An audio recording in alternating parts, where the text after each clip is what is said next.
Tonight, we're going to talk about a country where absolutely nothing is quite as empty as it appears to be. The old woman selling you rice in the mountain village, she might not really be a woman at all.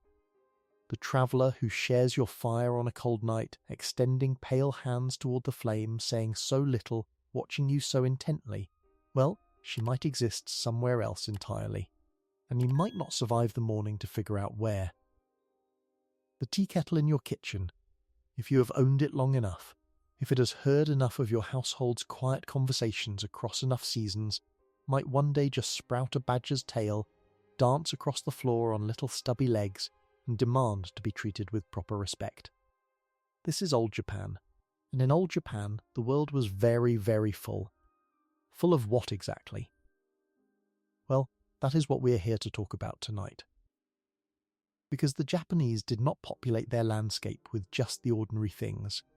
They populated it with yokai, with kami, with ghosts and spirits and boundary creatures whose relationship to human beings ranged from tender to catastrophic, and everything in between. A fox in a snowy field might just be a fox, or she might be a beautiful young woman who is going to marry a farmer, bear his children, and then vanish one autumn evening when the wind changes, leaving nothing behind but a few golden hairs on the pillow and a lifetime of unanswerable questions. There is really no way to know for sure until it is already far too late. And this uncertainty at the edge of every ordinary evening is where Japanese folklore lives. Hello everyone, welcome back. Today we are doing a guide to Japanese folklore, which continues our little series of these guides, and I am very happy to have you along for it. Just quickly before we begin, thank you to everybody who is crowdfunding this channel and keeping it all ad-free. Links are available in the pinned comment and description down below. And thank you to those who took the time to hit the like button, subscribe and leave a comment. That does help us reach more people in the algorithm. That being said, let us get right on with it. Now, to understand Japanese folklore, you have to first understand a specific quality of the Japanese landscape as it was imagined and experienced through the long centuries before industrial modernity arrived to flatten everything into something more manageable. The Japanese archipelago is not a large piece of land, but it is a vertical one. A country of mountains rising steeply from narrow coastal plains, of dense cedar forests climbing to elevations where the human world simply ends and something else begins. The valleys are close and green. The passes are high and lonely. The rivers move quickly out of the hills and often uncertainly across the lowlands, and the sea is close on every side, always close, its fog rolling inland at dusk to erase familiar shapes, its typhoons arriving in autumn with a violence that even the modern Japanese respect. It is a landscape that produces weather rather than tolerating it. And weather in old Japan was not just meteorological, it was something more like personality. Rainstorms had intentions. Snow had a face. And into this vertical, close, weather-haunted country, the old religion, the native tradition that would eventually be called Shinto, arrived at the very simple and radical conclusion that everything was alive. Not alive as a metaphor, alive as a fact.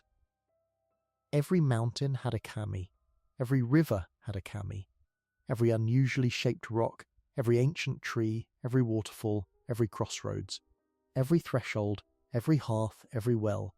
All of these things were inhabited. All of them had personalities, all of them had preferences and requirements and, if you were unlucky enough to offend them, capacities for revenge that no human court could ever address. The Japanese peasant did not walk through a neutral landscape looking at scenery. He walked through a society of unseen beings, most of whom he could not see, but all of whom, in the correct light and at the correct time of year, could very much see him. Now, this is a fundamentally different starting point from, say, the Christian European tradition, where the natural world is generally treated as a stage on which the human drama plays out, a backdrop that God created for the benefit of his human children. In the Japanese view, the natural world is not a backdrop, it is a full cast of characters, and the human being is one small member of that cast, with a specific and rather limited role, expected to conduct himself with an awareness that the rocks are watching, the trees remember, and the river, or the river has a very long memory indeed. Out of this animist starting point emerges the entire vast bestiary of what the Japanese would eventually call the yokai. Now, the word yokai is difficult to translate cleanly into English. Sometimes it gets rendered as monster, sometimes as demon, sometimes as spirit, sometimes as apparition. None of these are quite right. A yokai is not a monster in the Western sense of a thing that is simply hostile and must be slain by a hero. A yokai is more like, well, it is more like a specific weather condition that has developed a face. It is a boundary phenomenon, something that happens at the seams of the ordinary world, at dusk, at crossroads, in old houses, in mountain passes, in graveyards, in the moments when categories fail, and something that should not have a personality suddenly, disturbingly, does. Some yokai are frightening. Some are simply strange. Some are honestly a little bit silly, and this is not something the Japanese tradition ever felt any need to apologize for. The umbrella that has been used for 100 years opens one eye in its middle, sprouts a single leg, and hops around at night making a nuisance of itself. This is a yokai. Technically he is called a kasa obake, an umbrella spook, and he is genuinely part of the tradition, taken seriously enough to appear in painted scrolls and printed encyclopedias, even though nobody has ever been actually frightened of an umbrella. The Japanese tradition contains room for the terrifying and the ridiculous side by side, because it understands that the world contains both, and that the boundary between them is, well, thinner than we like to admit. Let us begin, though, with one of the most important, one of the most famous, and honestly one of the most philosophically interesting of the yokai, and that is the kitsune, the fox. Because the kitsune is not simply an animal in the Japanese imagination. The kitsune is an entire theology in fur. Foxes in old Japan were understood to be intelligent, magical, and above all, deeply ambiguous creatures. Some were servants of the god Inari, the deity of rice and prosperity, and these were essentially divine messengers, sacred foxes whose statues you can still see at the entrance to thousands of Inari shrines across Japan today, sitting in pairs with red bibs tied around their necks. One holding a key to the rice granary in its mouth, the other holding a jewel. These are the good foxes, the helpful foxes, the foxes that a farmer would leave offerings of fried tofu for, in the hope of a good harvest and a peaceful home. But other foxes, and here things get quite interesting, other foxes were something else entirely. They were shapeshifters. They lived long enough to accumulate power, and as they aged they grew additional tails up to 9, at which point they became something close to gods themselves. A young fox might play tricks. An old fox might change your life, might destroy your family, might disappear entirely with your soul in her teeth, and leave you sitting on a hillside at dawn wondering what year it is. The signature story of the kitsune is the tale of the foxwife. A young man, walking home through the fields at dusk, encounters a beautiful woman lost and alone. He takes her home. He marries her. She is a perfect wife. Kind, hard-working, devoted, and she bears him children who are strong and clever. And they live apparently an ordinary life together for years, or sometimes for decades, until one day something small gives her away. A dog barks at her strangely. She glances at herself in a mirror and forgets to disguise her reflection. Her husband sees, from the corner of his eye, a tail slipping under her kimono where no tail should be. And in that instant, everything ends. She flees, weeping, into the fields she came from, unable to return to the human life she had built, because the disguise, once broken, cannot be repaired. The children she leaves behind are half fox, half human, and they carry that inheritance into legend, sometimes as sorcerers, sometimes as poets, sometimes as courtiers of great sensitivity and strange dreams. The most famous of them is Abe no Seimei, the 10th century Onmyoji, the master of yin and yang, whose supernatural abilities were popularly attributed to his fox mother, and whose legend still gets adapted into films, novels and manga to this day. What makes the Foxwife story so distinctive and so recognisably Japanese is the specific emotional register in which it operates. This is not really a horror story, not in the way the Western tradition would frame it. The Foxwife is not a monster to be exposed and slain. She is a wife to be mourned, a love to be lost, a mystery whose ending was written into the beginning, even though nobody noticed it at the time. The tone is not one of triumph over the supernatural. It is one of quiet grief at the discovery that the supernatural was always there, all along, sleeping beside you, folding your laundry, kissing your children goodnight, and that its departure, when it came, was not a defeat of evil, but simply the closing of a door that should probably never have been opened in the first place. Now, if the fox is the yokai of the fields and forests, of the ordinary human landscape gone quietly strange, then the kappa is the yokai of the water, and the water in old Japan was, well, its own particular kind of country. You have to understand something about Japanese geography here. Japan is a country of rivers, but the rivers do not behave the way rivers do in a place like England or the Nile Valley. They come down out of the mountains in a hurry, they flood without much warning, and the pools at the base of a waterfall are deep and cold and dark in ways that suggest, at least to the imagination of a child raised on old stories, that something down there might be looking up at you. Add to this the fact that the traditional Japanese rice economy required an enormous investment in irrigation, in canals and ditches and standing pools of water everywhere you walked, and you get a landscape saturated, quite literally, with places where a person, especially a small person, could quite easily drown. And drownings, in old Japan as everywhere else in the world, needed explanations. Explanations that were true to the landscape, true to the emotions of the people left behind, and true to the deeper suspicion that water is not empty, that something down there was involved, that a small child does not simply slip into a still pond without help, however invisible that help might be. Enter the kappa. The kappa is one of the strangest creatures in the entire yokai catalogue, and also one of the most beloved. Physically, he is described as being about the size of a child, roughly humanoid, with skin that ranges from green to bluish, sometimes covered in scales, sometimes described as slimy, with webbed hands and feet, a beak like a turtle, and, most importantly, a small depression on the top of his head shaped like a shallow dish. This dish holds water, and the water in the dish is the source of his supernatural strength, without which he is essentially a rather weak little creature, about as dangerous as an angry duck. The kappa lives in rivers and ponds and irrigation ditches, and his relationship to human beings is complicated. On the one hand, he is dangerous. He drags horses and cattle into the water and drowns them, apparently just for sport. He reaches up from beneath the surface to grab the ankles of swimmers, especially children, and pulls them under. And there are specific and very unpleasant folk beliefs about what he does with them once he has them. He is blamed, in essence, for every unexplained drowning, every livestock lost near the river, every case of a child who wandered off toward the water and never came back. He is the personification of the specific danger that water posed to a rice farming society. Given a face and a name so that the danger could at least be talked about, argued with, propitiated, and in some way managed.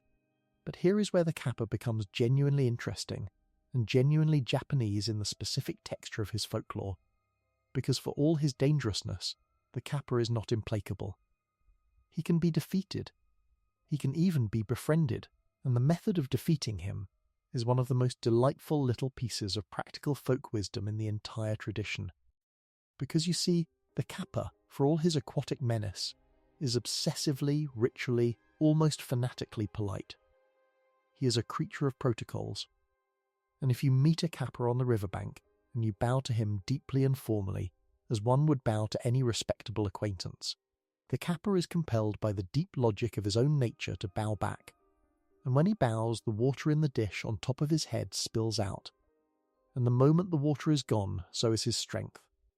He becomes a small, pathetic, wheezing creature entirely at your mercy, unable even to return to his pond until the dish is refilled. Think for a moment about what this little detail is really doing. The Kappa story is, on its surface, a warning to children about the dangers of unsupervised swimming, but underneath that surface, it is something much more sophisticated. It is a folk parable about the disarming power of good manners, about the way that even the most dangerous creature in the water can be neutralized by the correct social gesture, offered without hesitation, at the right moment. The Kappa cannot help but bow back. It is not in him to refuse. His terror is bound up with his politeness, and his politeness is his weakness, and this weakness is available to any child who has been taught the correct forms of courtesy. In a culture that placed and still places enormous weight on the observance of correct social forms, the Kappa is not just a monster. He is a demonstration of why the forms matter. Bow deeply, bow first, bow better than the person or the creature across from you, and you will survive things that stronger, ruder people simply will not. There is a related story, one of the most touching in the entire Kappa cycle, in which a farmer catches a Kappa trying to drag his horse into the river, defeats him by the traditional bow method, and then, instead of killing the helpless little creature, releases him back to his pond on the condition that the Kappa will teach him the art of bone setting. Because Kappa, in the folk tradition, are excellent physicians, particularly skilled in the manipulation of joints and the mending of broken limbs, and the story ends with the farmer becoming a village healer, passing the Kappa's knowledge down through generations on the strength of a single moment of mercy shown to an enemy who no longer had the power to fight back. The relationship between human and yokai in these stories is not simply predator and prey. It is negotiated, contractual, and, when handled correctly, mutually beneficial. The Kappa becomes an ally. He leaves fish on the doorstep of the family that spared him. He teaches medicine. He watches the children now, instead of drowning them. The monster becomes the neighbour, and the neighbour becomes, in the long, slow work of folklore, part of the family. Now, if the Kappa is the Yokai of summer water, then the Yuki-onna is the Yokai of winter, and the winter in old Japan, particularly the winter in the mountainous northern regions of Honshu and Hokkaido, was a serious matter. Blizzards in those mountains could bury a village overnight. Travellers caught out in a snowstorm at dusk had essentially one chance of survival, which was to keep moving until they reached shelter, because the moment the exhaustion took them and they sat down in the snow to rest, they were as good as dead. The specific danger of freezing was well understood, and it needed, like the danger of drowning, a face. The Yuki-onna is that face. And what a face it is. Because unlike the Kappa, who is small and green and, when you get right down to it, faintly ridiculous, the Yuki-onna is one of the most beautiful and one of the most terrifying figures in the entire tradition. She appears to travellers lost in blizzards, a tall woman in a white kimono, her skin pale as fresh snow, her long black hair loose in a way that no respectable woman of old Japan would ever wear her hair in public. Her eyes are strange. Some versions of the story say they are cold. Some say they are simply too large, too dark, too still. She moves without leaving footprints. Her breath is a mist that lingers in the freezing air after she has spoken. And when she leans in close to a sleeping man, her breath is so cold that it stops his heart, and he is found in the morning frozen where he lay, with the faintest smile on his face, as if he had died looking at something extraordinarily beautiful, which of course he had. The most famous Yuki-onna story, and one of the most famous ghost stories in all of Japanese literature, concerns two woodcutters, an old master and a young apprentice, who are caught out in a blizzard and take shelter in a ferryman's hut on the far side of a frozen river. The young man wakes in the night to see a woman leaning over his master, her breath frosting the older man's face, and he understands immediately what she is. But before she can reach him too, she pauses, and she looks at him with those enormous eyes, and she tells him that he is young and handsome, and that she will spare him, on one condition. He must never, ever, as long as he lives, tell anyone what he has seen tonight. If he tells, even once, she will return, and she will finish what she started. He promises. He swears it. and in the morning his master is dead, and he stumbles home, and the years pass, and he begins to think that perhaps it was all just a dream, a hallucination brought on by cold and grief. Some years later he meets a young woman on the road, a traveller with pale skin and long black hair, and he takes her home, and he marries her. Her name is Yuki, which means, well, snow. She is a wonderful wife. They have children together, many children. They are happy for years. And then one winter evening, watching her sew by lamplight, watching her face in the soft light with the snow falling outside, he is struck by a memory, and he says to her softly, almost to himself, that she reminds him of a strange thing that happened to him once, long ago, in a ferryman's hut in a snowstorm. He tells her the story. He tells her the whole story. And she rises from her sewing, and her face is changing as she rises, and she reminds him, very gently, of the promise he made all those years ago. And she tells him that she would kill him now, as she has every right to, except for the children. For the sake of the children she will spare him. But if he ever fails those children, if he ever gives them cause to weep, she will return, and there will be no mercy the second time. And then she is gone, dissolving into a white mist that streams out through the smoke hole in the roof, and the man is left alone by the fire, holding a needle that is still warm from her fingers, understanding at last that the thing he mistook for a dream had been sleeping beside him for 20 years. Now there is a specific quality to the Yuki Onna story that I want to sit with for a moment, because it illuminates something essential about the whole Japanese approach to the supernatural, and about why these stories have travelled so far beyond the country that produced them. Notice what the story is not. It is not a story about defeating a monster. There is no hero with a sword. There is no priest with a scroll of sutras. There is no clever trick that sends the Yuki Onna back to whatever cold place she came from. The man does not win. He simply survives, and his survival is entirely at the discretion of the creature that could have killed him, first in the hut on the frozen river, and second in his own home 20 years later, sewing by lamplight while their children slept in the next room. The Yuki Onna is not vanquished. She is just merciful, according to her own strange internal logic, which values a promise more than a life, and which values children more than a promise, and which, most disturbingly of all, seems to have loved him, in whatever way a creature like that is capable of love, throughout the 20 years of their marriage. The story does not tell us how to feel about this. The story just tells us that this is what happened. And then it leaves us there, with the man by the fire, and the needle still warm, and the snow still falling outside, and no explanation that would satisfy a Western mind, arriving with its habit of resolution. This is the emotional register that Japanese folklore returns to again and again. Melancholy, ambiguity, the sense that the supernatural is not separate from ordinary life, but woven through it, sometimes invisible for years at a stretch, and that its interventions, when they come, are neither punishments nor rewards in any moral sense, but something more like weather, something more like fate, something more like the specific quality that a particular evening has when the light is failing and the wind is picking up, and you realise suddenly that you have been walking through the forest for longer than you thought, and the path behind you no longer looks quite the way you remembered it looking. This is the tone. This is the whole tradition. And once you have this tone in your ear, you can begin to hear it in almost every yokai story that has ever been told.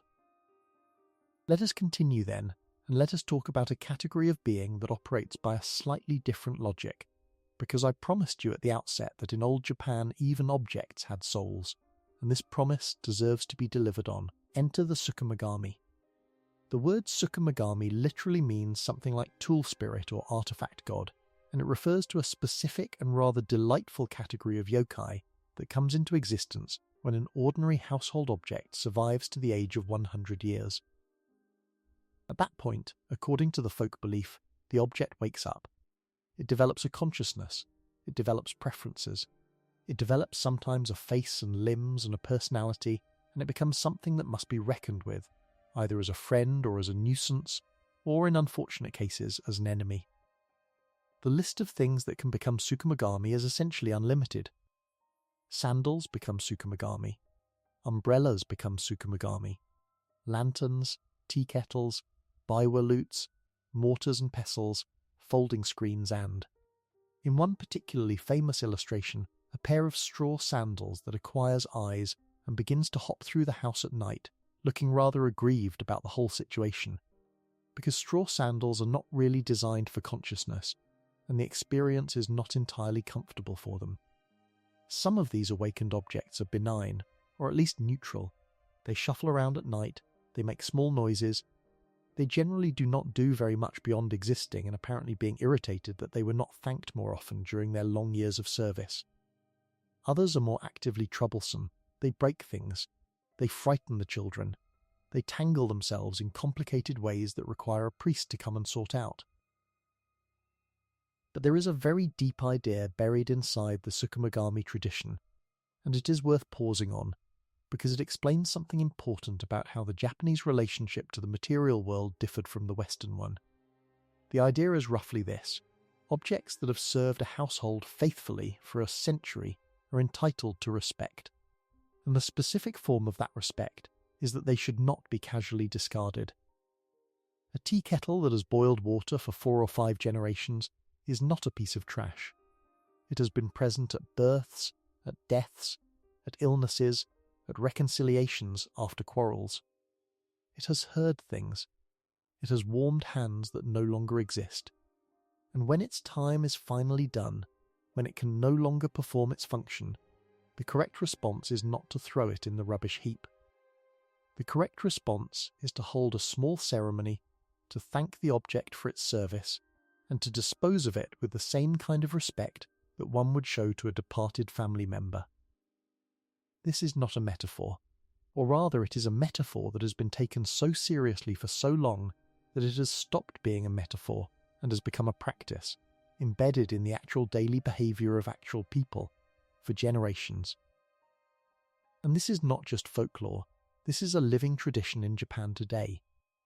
You can still, in the 21st century, attend Hari-Kuyo ceremonies at certain shrines, in which broken and worn-out sewing needles are gathered and pressed into blocks of soft tofu or konnyaku jelly, so that after their long lives of hard work piercing tough cloth, they can rest, at last, in something soft.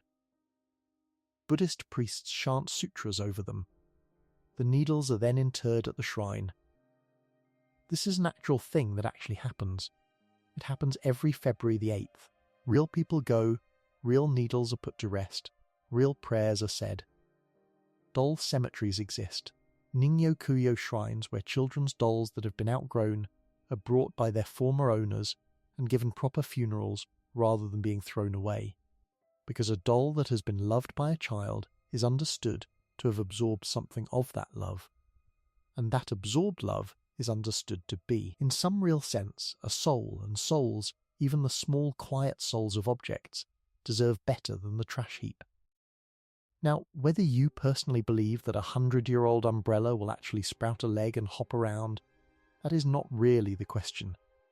The question is what a culture has to believe about the nature of objects, about the nature of service, about the nature of the relationship between human beings and the things they use, in order to develop an entire genre of folklore around this idea, and to institutionalize it in actual ceremonies that persist for 1,000 years and are still being performed today. And the answer is that a culture has to believe, at some very deep level, that the boundary between things and beings is not fixed, that the tea kettle is not ultimately a different category of thing from the person who owns it. Both are made of matter, both persist through time, both accumulate experience, and both, if you extend the logic far enough, are capable of a kind of interiority that we normally reserve only for what we call the living. The tsukumogami tradition is Japanese animism carried to its logical conclusion, and the logical conclusion is that if the mountain has a soul, and the river has a soul, and the fox has a soul, then why not the umbrella? Why not the sandal? Why not the tea kettle that has boiled water in your family for 100 years? On what principle exactly do we draw the line? This is a genuinely radical position, philosophically speaking, and it is one of the reasons that Japanese folklore has exercised such fascination on Western readers and viewers when they have been exposed to it. It offers a way of imagining the world in which nothing is inert, nothing is disposable, nothing is truly separate from the web of relationships and obligations that constitute daily life. And once you have absorbed this way of imagining the world even a little bit, it becomes very difficult to look at your kitchen the same way again. That tea kettle over there. How long has it been with you? 10 years? 15? Only 90 more to go. Then it wakes up. Let us move now, though, to something considerably darker, because Japanese folklore contains its share of genuine horror, and we would not be doing the tradition justice if we spent all our time talking about polite kappa and mournful foxwives and philosophically interesting umbrellas. There is a whole category of Japanese ghost that is not ambiguous, not merciful, not open to negotiation, and that is the onryo, the vengeful spirit, the wronged dead who return to settle accounts with the living. And the onryo is where Japanese folklore begins to become properly, seriously, unforgettably frightening. The onryo is almost always female. This is not incidental. It is one of the most significant patterns in the entire tradition, and it reflects a very specific historical reality about the position of women in traditional Japanese society. A woman who was wronged in life, betrayed by a husband, driven to suicide by a rival, murdered by a family member, forced into a marriage or a situation that destroyed her, could and often did carry the emotional intensity of that suffering into death, where it fermented into something that could no longer be contained by the ordinary boundaries between the living world and the world of the dead. She returned. And when she returned, the categories of Japanese ghost storytelling begin to overlap with what the modern world would recognize as horror, in the fullest and most uncomfortable sense of the word. The visual image of the onryo is one of the most influential in all of world folklore, and if you have watched a horror film released anywhere in the world in the last 25 years, you have seen it. A pale woman in a white burial kimono, long black hair hanging down over her face, unbound, wild, wrong. Because in old Japan the hair of the dead was traditionally worn loose, while the hair of the living, especially of respectable women, was always tied up. The loose hair is a signal. It says, this thing is dead, and it knows it, and it does not care that you know it too. Her feet do not touch the ground. She moves in a way that is not walking. Her eyes, when you can see them through the curtain of hair, are wide and dark and empty of everything except a single unfinished purpose. And that purpose is you. The archetypal onryo of the entire Japanese tradition, the woman whose story established the template for every vengeful ghost that would follow her, is Oiwa. And her story is one that deserves to be told carefully, because it has been retold now for nearly 200 years, adapted into kabuki plays, films, novels, comic books, and, indirectly, into virtually every Japanese horror film that has haunted global cinema since the late 1990s. Her name is spoken with genuine wariness even today. There are actors who will not perform in her play without first visiting her grave to ask her permission. There are film crews who have made pilgrimages to that same grave before beginning production. This is not a marketing gimmick. This is a real thing that real people really do, in a country that in every other respect is one of the most technologically advanced on Earth. Because when it comes to Oiwa, you do not take chances. Her story, in its most famous version, comes from a kabuki play written in 1825 by Tsuruya Nanboku IV, called Yotsuya Kaidan, or the ghost story of Yotsuya. But the play itself was based on older folk material, on rumours that had circulated in Edo for at least a century before Nanboku put them on the stage, and possibly on a real woman who had lived and died and been wronged in some manner that the tradition never quite forgot. What Nanboku did was give her a story, a shape, a face. And once she had those things, she was no longer only a memory. She was something considerably more active than that. Oiwa was married to a lower-ranking samurai named Emon. He was handsome, ambitious, dissatisfied with his marriage, and, as it would turn out, essentially devoid of anything resembling a conscience. Oiwa loved him. She had borne his child. She was, by every account within the story, a good woman, a devoted wife, a person who deserved better than what her life was preparing to hand her. And what her life was preparing to hand her was Iemon's plan to be rid of her, so that he could marry a wealthier woman whose family had offered him a substantial dowry and a chance at the kind of advancement he felt he deserved. The plan Aemon settled on was to poison her, not to kill her outright. That would have been too obvious, too traceable. He wanted her to become so hideous, so disfigured, that he could then plausibly divorce her on grounds of illness, cast her out of his household, and marry the other woman with his reputation intact. He obtained a poison, disguised it as a medicine that had been sent to help Oiwa recover from the difficult birth she had recently endured, and had it delivered to her by a neighbour. And Oiwa, trusting her husband, trusting the neighbour, trusting the world in the way that a good woman was expected to trust the world in old Japan, drank it. The poison did not kill her, but it disfigured her in ways that were both physically horrifying and psychologically catastrophic. Her hair began to fall out in clumps when she combed it. Her face swelled and drooped on one side, one eye sagging shut, the skin taking on a discoloration that could not be hidden or explained.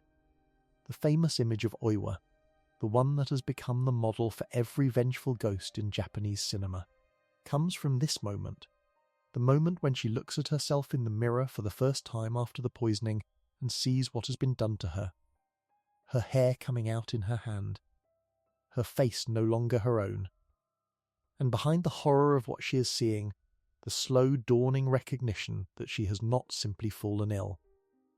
This has been done to her. On purpose. By someone she loved. The scene in the play is one of the most famous in all of kabuki, and it is genuinely shocking even by modern standards. Oiwa sits before her mirror combing her hair, and the hair comes out in her fingers by the handful, and she keeps combing, because she cannot stop, because she has to see, because she has to understand. And as she understands, the emotional register of the play begins to shift from tragedy towards something else. Something that has no name in English, but that the Japanese would call urami, a specific quality of grievance so profound that it cannot be resolved by any earthly remedy, that must be carried into death, and then, from death, back into the world of the living, to seek the only satisfaction that will finally quiet it. Oiwa dies. The exact circumstances vary between versions, but in all of them her death is essentially at Iemon's hands, whether directly or through his contrivance, and it is a death that leaves nothing complete or finished behind it. She dies with the poisoning unavenged. She dies with her child unprotected. She dies with her name still officially attached to Iemon in a marriage he is about to escape without cost or consequence. Everything that a proper death is supposed to resolve, in the Japanese understanding, remains open, and that openness is precisely what allows her to come back. What follows in the play, and in every later version of the story, is Iemon's slow destruction at the hands of Oiwa's ghost. She does not appear to him openly, or at least not at first. She appears in glimpses. He sees her face in a paper lantern hanging in his new home, and the lantern seems to look at him. He looks into a bowl of water and sees her disfigured features rising toward him from the bottom of the bowl. On his wedding night to his new wife, he lifts the veil from the bride's face and sees Oiwa staring back at him, and in his terror he strikes at the apparition with his sword, only to discover after the fact that he has killed his new wife, that the apparition was in his own mind, or perhaps not in his mind at all, but simply making use of his mind as a vehicle for its purposes. He kills his new father-in-law next in another moment of mistaken identity, thinking he sees the ghost of Oiwa's own father come to accuse him. He flees. He goes mad. He is pursued by rats. He is pursued by rain. He is pursued by the constant certainty that she is behind him, always just at the edge of his vision, and that the moment he turns to look, she will not be there. But the moment he turns back, she will be closer than she was before. Emon ends the play a ruined man, killed by a distant relative of Oiwe's who has hunted him down for other reasons, but by the time that death comes for him, it is almost a relief. He has already been destroyed by her. The killing is only an administrative detail.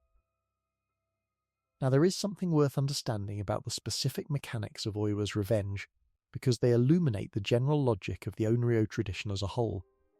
Oiwa does not simply appear and strike Iemon dead. She could presumably do that. She has the power. But that is not the point. The point is that Iemon must be made to understand what he has done. He must see her face, over and over, in every reflection, in every dark corner, in every quiet moment. He must be forced to inhabit the awareness of his crime until the awareness itself becomes intolerable. This is not simply killing. This is a specific and very Japanese form of moral instruction, delivered posthumously by the wronged party, whose death has given her the leisure and the power to teach the lesson that her life did not permit her to teach.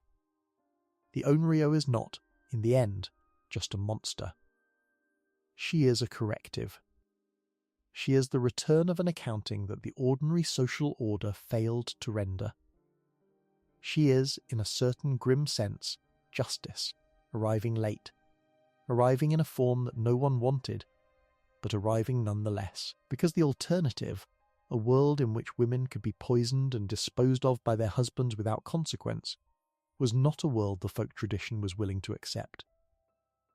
If the courts would not hear Oiwa, and if her family could not protect her, and if the social hierarchy of Edo Japan had no mechanism for redressing what had been done to her, then something else would have to step in, and that something else was her, herself, returning from the grave with her hair coming out in her hand and her one good eye fixed on the man who had done this to her, until he understood, and then understood some more, and then broke apart under the weight of the understanding.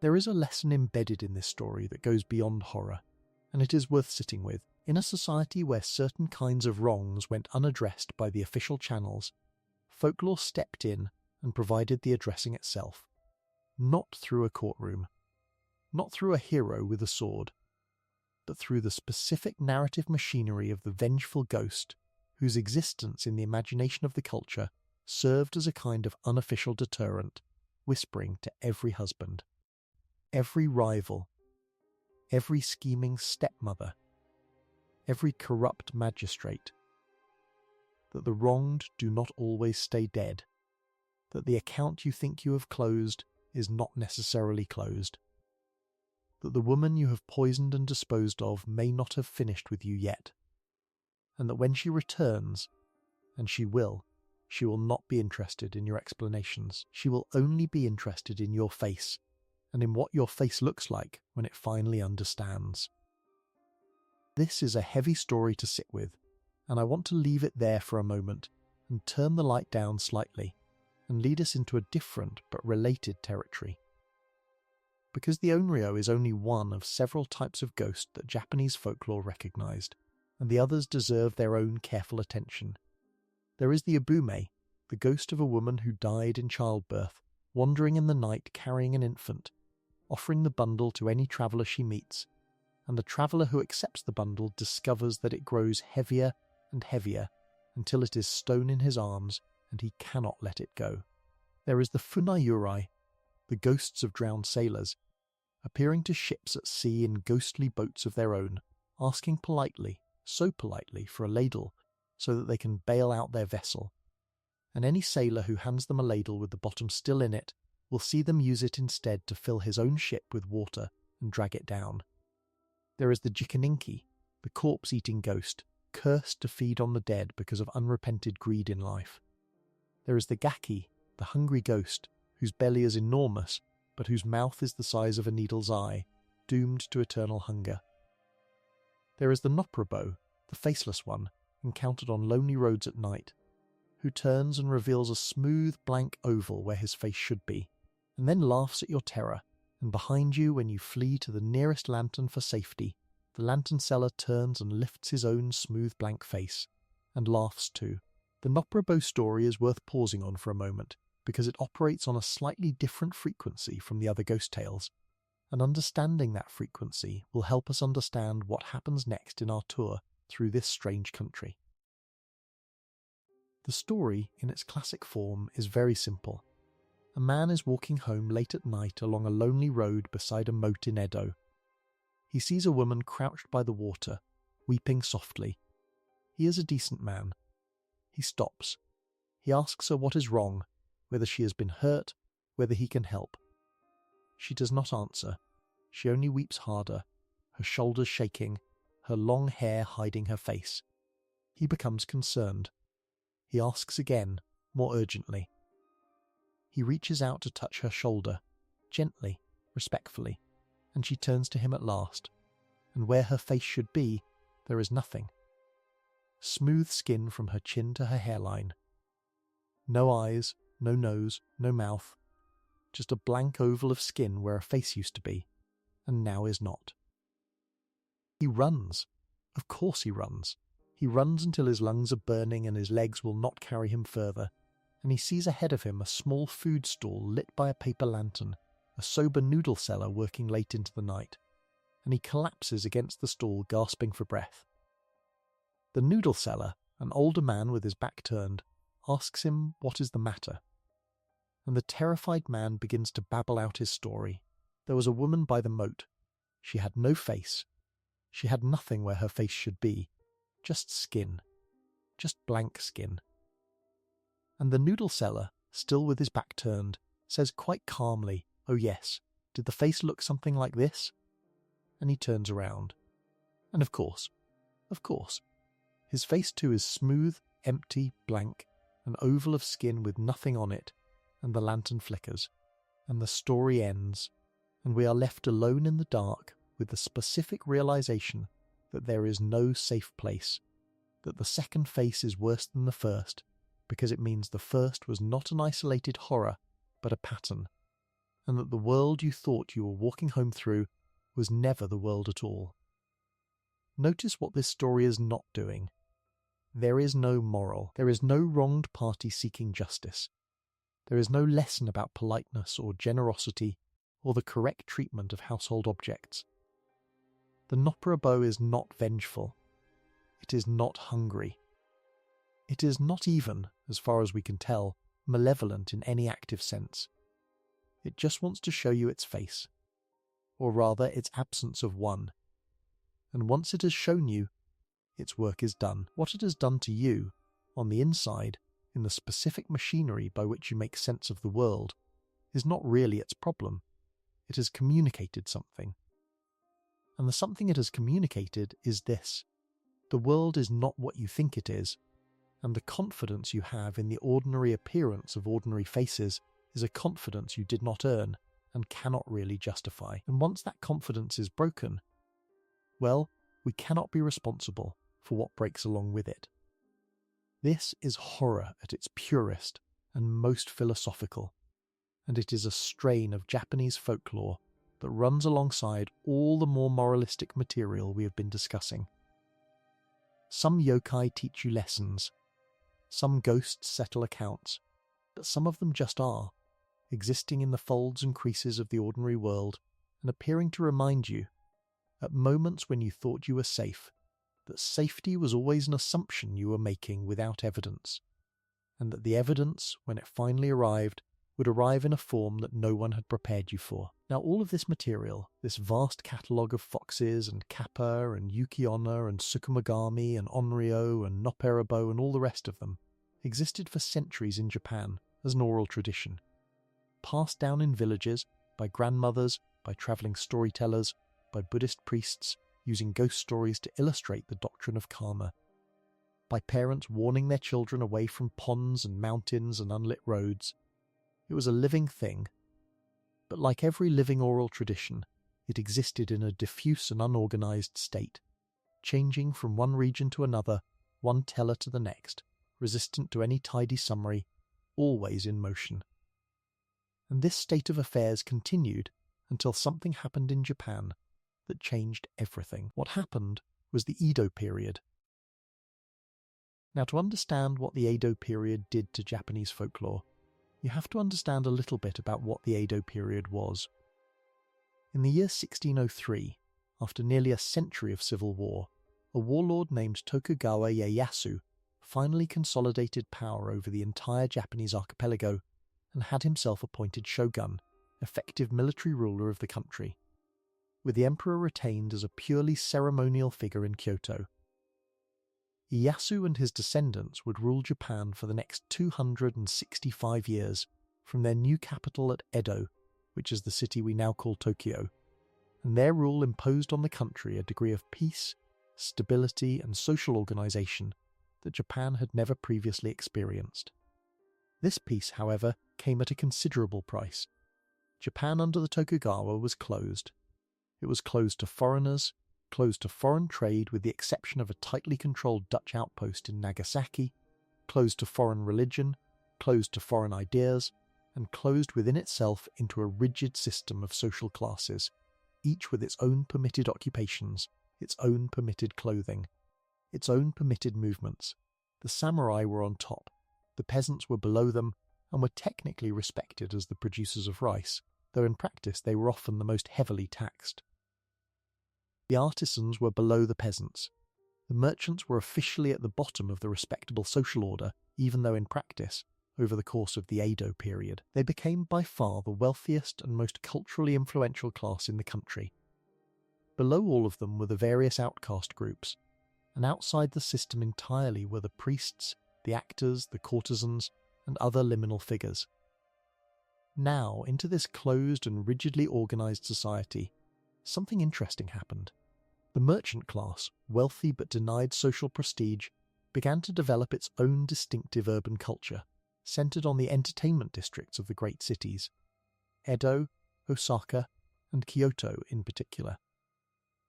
They patronized kabuki theatre, they patronized the geisha houses, they patronized the ukiyo-e woodblock print artists whose images of beautiful courtesans and famous actors would eventually flood European art markets and revolutionize Western painting. They patronized publishers. And here, in the patronage of publishers, our folklore story rejoins the main narrative, because the Edo period was, among many other things, the great age of printed books in Japanese history, and it was during this period that the vast oral catalogue of yokai and ghosts and supernatural beings was, for the first time in the country's history, systematically written down, illustrated, categorized, and mass-produced for a reading public that was hungry for exactly this kind of material. The central figure in this transformation, the man to whom the entire modern conception of yokai as a coherent and catalogable category of being essentially owes its existence, is an artist and scholar named Toriyama Sekion.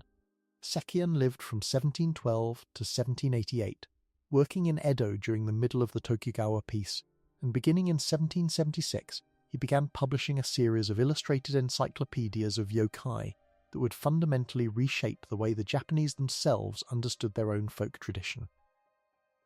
The first of these books was called Gazu Hyaki Yagyo, which translates roughly as The Illustrated Night Parade of 100 Demons. The title itself was drawn from an older Japanese folk belief, dating back at least to the medieval period, that on certain nights of the year the yokai would emerge from their hidden places and march in a great procession through the streets of the human world. A river of monsters and spirits pouring through the darkness in a specific order, with specific leaders and specific rituals, visible only to those unfortunate enough to be caught out on the road at the wrong hour.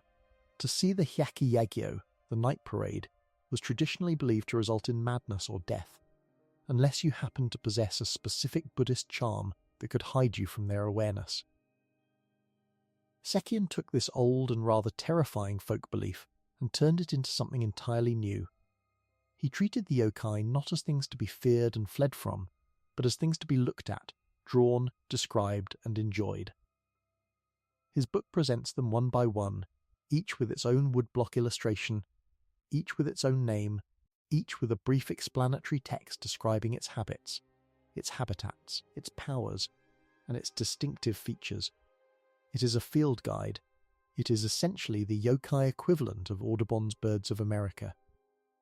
And what it did by presenting the traditional yokai in this systematic and beautifully illustrated form, was to convert them from a diffuse and threatening oral tradition into a bounded and appreciable aesthetic and intellectual object, something that a wealthy merchant in Edo could purchase, take home, sit down beside a lantern with, and study for an evening's amusement. Sekien published 3 more of these encyclopedias over the following decade, expanding his catalogue to include hundreds of yokai drawn from every region of Japan, from every stratum of the tradition, from every corner of the folk imagination. Some of them were beings he had documented from existing folklore. Some of them, and this is genuinely fascinating, were beings he appears to have invented himself, using the visual and conceptual vocabulary of the tradition to create new yokai that he then presented in his encyclopedias as though they had always existed. The scholarship on this is genuinely intriguing. There are certain yokai that we now regard as classic Japanese monsters, taught to schoolchildren, featured in anime and video games, appearing in tourist merchandise, whose earliest documented appearance is in Sekien's books, with no evidence of their existence prior to the moment he drew them. He was, in effect, adding new species to the ecosystem, and the tradition absorbed them so successfully that within a generation nobody could quite remember whether they had always been there or not. The influence of Sekien's project on the subsequent development of Japanese folklore cannot really be overstated. He gave the tradition a shape, he gave it a name, he gave it a visual vocabulary that every subsequent artist would draw on. Right down to the manga and anime of the 20th and 21st centuries, where the characteristic Sekien style of yokai design is still immediately recognizable to anyone who has looked at his prints. Without Sekien, there is no coherent modern conception of yokai as a unified body of tradition. There are just scattered regional stories told by grandmothers in villages, unconnected to each other, gradually fading as modernity arrives. But Sekien's encyclopedias were only one dimension of the great Edo period efflorescence of supernatural culture, because alongside the printed catalogues there developed something considerably more participatory, something considerably stranger, something that took the yokai and the ghosts and pulled them off the page and into the actual physical space of a room, into the actual physical experience of an evening spent with friends, and made of them a game. And this game, which became one of the defining social pastimes of the Edo period among a certain kind of urban gentleman, was called Hyakumonogatari Kaidankai, or roughly, the gathering for 100 weird tales. Let me describe how it worked, because the mechanics of the game are as evocative as anything in the entire tradition. A group of friends would gather in a house on a summer evening, preferably a warm night when the doors could be slid open to the garden, letting in the sound of insects and the smell of the wet earth. They would light 100 candles in a room, usually in a separate room from the one they were sitting in, sometimes down a corridor, sometimes behind a folding screen. Beside the candles they would place a small mirror, positioned so that a person entering the room to extinguish a candle would catch a glimpse of themselves in the glass. This detail matters. Hold on to it. Then, in the darkened main room, they would begin to tell ghost stories. Each participant in turn would tell one tale. It could be a story they knew from their family. It could be a story they had heard in a tea house. It could be a story they were making up on the spot, drawn from the deep vocabulary of the tradition. And when a story was finished, the teller would rise, walk down the corridor to the room of candles, extinguish one flame with a small snuffer, glance at their own face in the mirror, and return to the main room. At the beginning of the evening, the main room was warm and well lit and full of laughter, because the first stories were often light, the participants had eaten and drunk. The atmosphere was that of any evening among old friends, but the stories continued, and each one meant one fewer candle in the other room. And as the night went on, as the 20th candle was extinguished, and the 40th and the 60th, the light in the corridor began to change. It grew dimmer. The shadows in the main room stretched further. The pauses between tales grew longer. The insects outside grew louder, or perhaps only seemed to. And each participant, walking down that corridor to extinguish another candle, made the journey through a slightly deeper darkness than the last one, arriving at a slightly smaller pool of light, looking into a mirror that reflected a slightly less familiar face than the one that had entered the room to extinguish candle number 1. By the time the 80th candle had been put out, no one in the room was laughing anymore. By the time the 90th was out, hands were shaking slightly on the sake cups. And when the 99th story had been told, and the 99th candle extinguished, and the room of 100 candles now held only one, a small solitary flame in a spreading darkness, the tradition held that the participants should stop. They should not tell the 100th story. Because the 100th story was understood to be the story that would call something. Something would come. What exactly, no one could quite say, and perhaps that was the point. Perhaps it would be a yokai. Perhaps it would be a ghost. Perhaps it would only be the specific and unbearable experience of walking down that corridor one last time and looking into that mirror by the light of a single candle and seeing at last what had been looking back at you all along. Most gatherings, according to the accounts that survive, ended at 99. The final candle was left burning. The participants stayed together until dawn, when the sun made the whole thing seem manageable again, and then they went home. But some gatherings, according to the same accounts, did not stop at 99. Some parties, whether from bravado or drunkenness or genuine curiosity, told the 100th story, extinguished the 100th candle, and walked down the corridor into a room now entirely dark, with only the memory of the mirror waiting at the end of it. What happened to those parties, the tradition does not always specify. Sometimes the accounts simply end. Sometimes they trail off. Sometimes a survivor reports that one of the participants was never quite the same afterward, or that the house in which the gathering was held developed a bad reputation, or that one of the participants disappeared quietly from the historical record. Now, whether any of this ever actually happened in exactly the form the tradition describes, whether there were real people in real Edo mansions who lit real candles and told real stories and walked real corridors into real darknesses, this is difficult to establish with any certainty. Some of the accounts read like literature, some read like memoir, some read like both at once, which is often how the best evidence about the past reads. What we can say for certain is that the game existed, that it was played, that it was widely known enough to appear as a plot device in numerous kabuki plays and printed stories, and that it produced, as a kind of accidental byproduct, one of the largest bodies of collected ghost story literature in the world.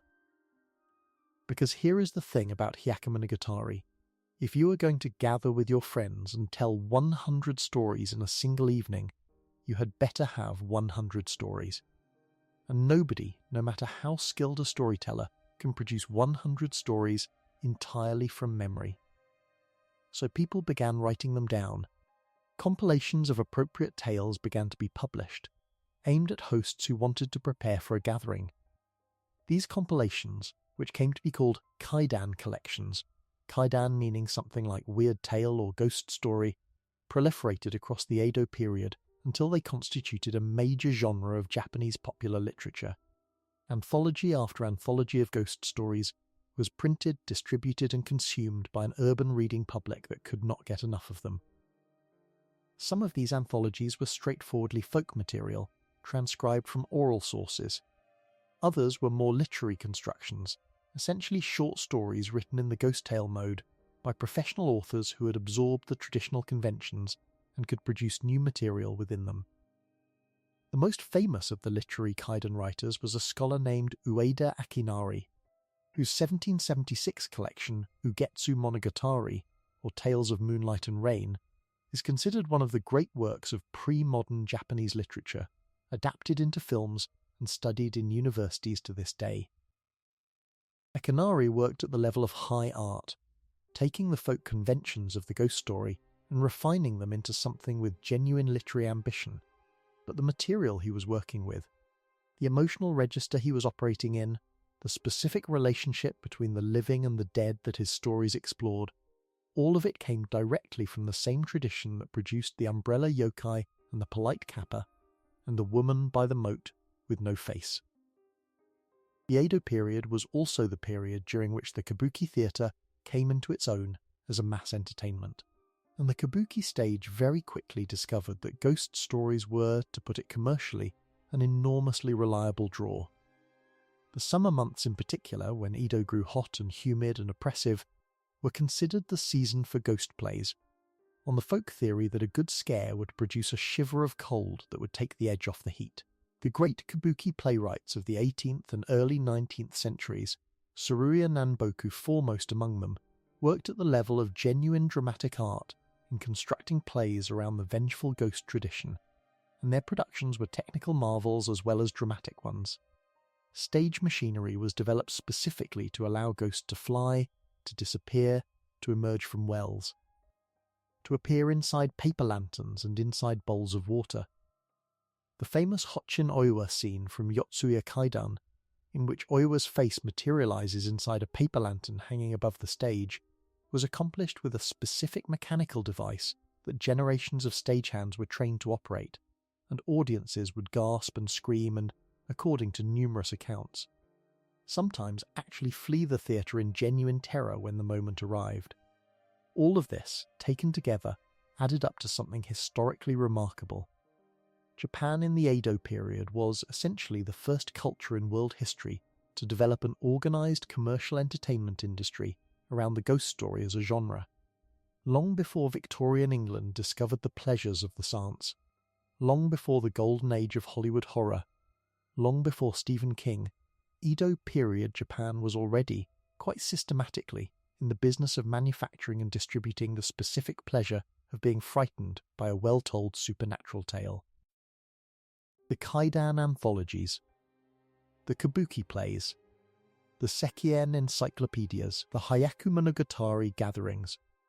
It all constitutes a single vast commercial and cultural apparatus dedicated to the maintenance and refinement of the yokai tradition as a source of entertainment, aesthetic pleasure and philosophical reflection. And by the end of the Edo period, in the middle of the 19th century, this apparatus was one of the most sophisticated of its kind anywhere in the world. And then, in 1853, something happened that would transform Japan more comprehensively than anything that had happened to the country in nearly 1,000 years. A small squadron of black warships, commanded by an American commodore named Matthew Perry, sailed into the harbour of Uraga and demanded that Japan open its ports to foreign trade. The threat was implicit but unmistakable. Perry's ships carried weapons of a technological sophistication that the Japanese, closed for 2.5 centuries from the outside world, could not match. The shogunate temporized, negotiated, tried to buy time, but ultimately had to accept. The country was opened. And within 15 years the entire Tokugawa system had collapsed under the pressure of the changes that followed, replaced by a new government under the Emperor Meiji that would set about, with astonishing speed and determination, remaking Japan into a modern industrial nation-state along Western lines. And this brings us, at last, to the strangest and most unexpected chapter in the entire history of Japanese folklore, and to the man who, more than any other single figure, would carry the yokai and the ghosts and the stories of old Japan out of Japan itself, and into the imagination of the entire world. He was not Japanese. He had, when he arrived in the country, no particular interest in becoming Japanese. He was, in fact, one of the least likely candidates for the role you could possibly imagine. A wandering half-Greek, half-Irish journalist, blind in one eye, who had spent most of his adult life drifting between cities on 2 continents, and who had somehow found his way, in the spring of 1890, to a country he had never seen and did not speak the language of, and had decided, more or less on arrival, that this was where he was going to stay for the rest of his life. His name, in the language he had been born speaking, was Lafcadio Hearn. In the language he would eventually die speaking, it was Koizumi Yakumo. And the story of how he became both of those people, and of what he did while he was them, is where our tale takes its final and strangest turn. Lafcadio Hearn was born in 1850 on the Greek island of Lefkada, from which he took his first name, to an Irish surgeon serving in the British Army and a Greek mother from a family of Kithran origin. The marriage did not last. His father, upon returning to Ireland, arranged for the marriage to be annulled on technical grounds, remarried, and effectively abandoned the child to be raised by relatives in Dublin. His mother, deprived of her son, eventually returned to Greece, remarried, and would spend the rest of her life in what appears to have been a state of considerable mental illness, dying in an institution some years later. The young Lafcadio would not see her again. He was a strange boy, and the details of his upbringing would produce, by the time he reached adulthood, a person who was strange in a distinctive and consequential way. He was raised in Dublin by his great-aunt, a devout and severe Catholic who intended him for the priesthood. He was sent to Catholic boarding schools in Ireland, England, and France, where he was, by all accounts, deeply unhappy. He was small in stature, physically awkward, and, at the age of 16, in an accident on the school playground, he was struck in the left eye by a knotted rope and lost the sight of that eye entirely. The eye clouded over into a milky white, and he would for the rest of his life be deeply self-conscious about it, always positioning himself so that people saw him in profile from his good side, and refusing to allow photographs to be taken of him from the front. The blind eye enlarged over time, giving his face an asymmetrical quality that he found unbearable. His right eye, in compensation, became severely nearsighted, so that for the rest of his life he had to hold books and papers extremely close to his face in order to read them, giving him the perpetual appearance of a man peering intently at a world he could not quite bring into focus. His great-aunt's finances collapsed while he was still at school. She could no longer support him. He was, essentially, put out into the world at the age of 19, with almost no money, no clear prospects, and no useful skills, and shipped off to America to make his way as best he could. He arrived in Cincinnati, Ohio in 1869, and spent the next several years in a state of very close acquaintance with poverty. He slept in stables. He slept in doorways. He worked as a messenger boy, as a printer's helper, as a proofreader, gradually finding his way into the fringes of the newspaper trade, and eventually establishing himself, through nothing but sheer talent and stubbornness, as one of the most distinctive prose stylists working in American journalism. His writing was baroque, sensuous, and preoccupied from the beginning with the strange, the marginal, and the exotic. In Cincinnati he wrote scandalous stories about the lives of the poor, about racially mixed neighborhoods that the respectable press ignored, about murders and executions, and the specific atmospheres of places most journalists would not go. In one particularly notorious incident, he married a woman of mixed race named Alethea Foley, in an era when interracial marriage was illegal in Ohio, and lost his newspaper job when the arrangement became public. The marriage did not last, and Hearn's departure from Cincinnati some years later was, in part, an escape from a life that no respectable American city was going to allow him to live. He drifted south to New Orleans, and there he spent nearly a decade writing about the city's Creole culture, its cemeteries, its cuisine, its voodoo practitioners, its distinctive melancholy. His New Orleans writing is some of the finest journalism ever produced about the city, and it established him by the middle of the 1880s as a writer of national reputation, whose books on West Indian folklore, on Creole cooking, on the strange corners of the American South were reviewed respectfully in the Eastern literary journals. He was at last doing well. He was, at last, making a living. But he was not settled. He was, temperamentally, a man for whom no place was ever quite the right place, and by the late 1880s he was already looking further afield. In 1887 he travelled to the French West Indies, spending 2 years in Martinique writing about the island's folk culture. And when he returned, restless and searching, he happened to encounter, in the offices of Harper's Magazine, a volume that would change the entire direction of his life. It was a translation of the Kojiki, the 8th century Japanese chronicle of the origins of the Japanese people and their gods, produced by Basil Hall Chamberlain. Hearn read it. Something in it seized him, and he began from that moment to plan his passage to Japan. He arrived in Yokohama on the 4th of April 1890, having contracted with Harper's Magazine to produce a series of articles about the country.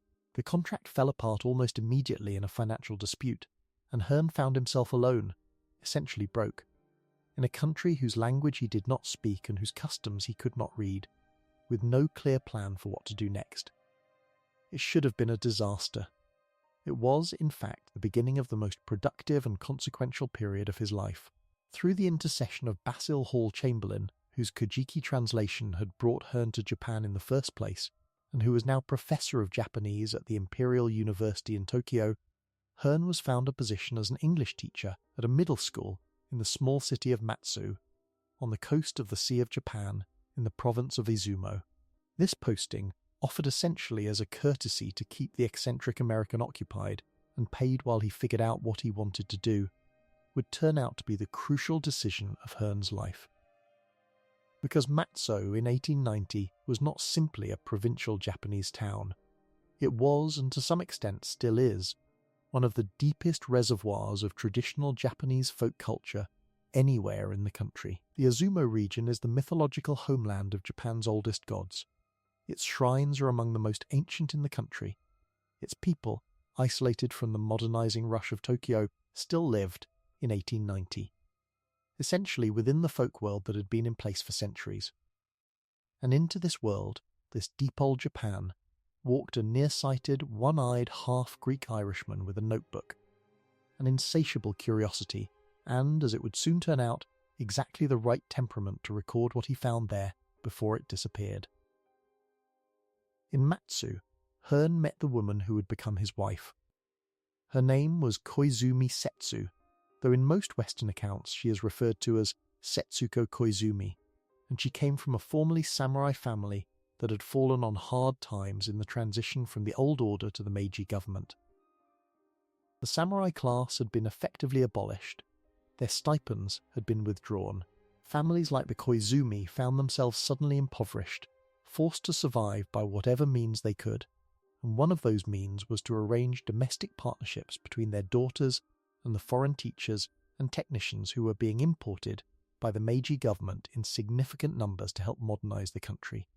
These arrangements were not always marriages in the Western sense, and in Hearn's case the initial arrangement was more or less a common law partnership of the kind that was common in that era.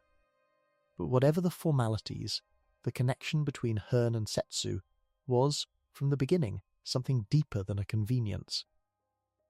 Setsu could not speak English. Hearn could not really speak Japanese, though he learned enough over the years to conduct basic conversation.